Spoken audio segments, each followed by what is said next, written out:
Loss rarely arrives with warning. Sometimes it comes quietly like an aging dog slowly changing its habits in the final season of life. Sometimes it appears as emotional exhaustion after years of saying yes to everyone except yourself. And other times it crashes in all at once.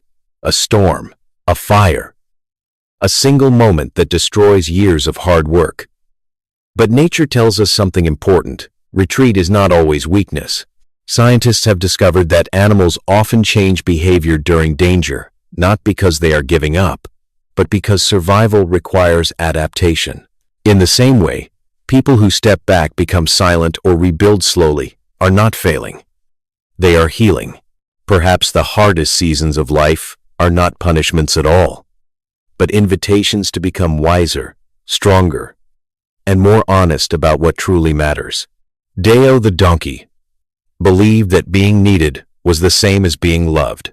Every morning before sunrise, he carried wood for the horse, shared his food with the goat, and pulled heavy carts for the cow, even while his own body quietly ached with exhaustion.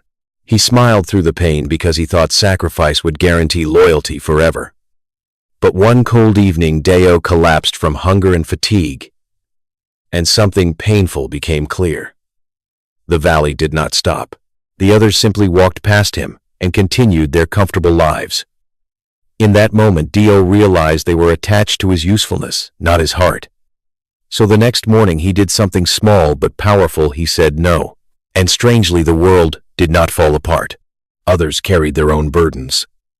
As Deo finally rested, ate properly, and protected his peace, his strength slowly returned. Sometimes the kindest thing we can do for ourselves is to stop teaching people that our exhaustion is acceptable.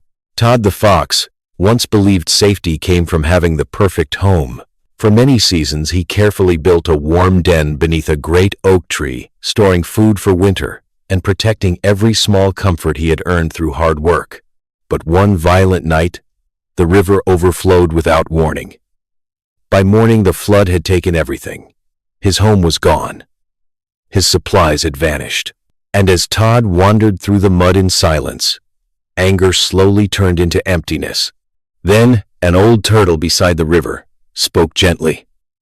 "Storms do not come to destroy you. They come to reveal your strength."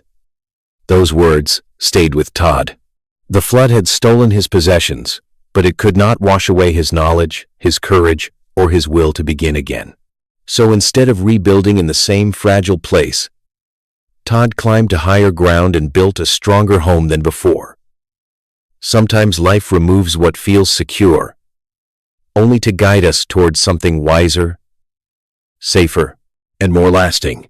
Perhaps the greatest lesson these stories leave behind is this: love always carries a cost.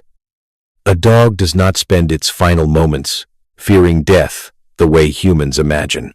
Instead, science suggests it carries something far more beautiful: the familiar scent, voice, and presence of the person it loved most. And the grief humans feel afterward is not weakness. It is the natural price of having once been someone's entire world. At the same time, life reminds us that people rarely respect those who endlessly abandon themselves to please others. True peace begins when we protect our energy, our time, and our worth. And even when storms destroy the homes, careers, or comforts we spent years building, they cannot erase our spirit.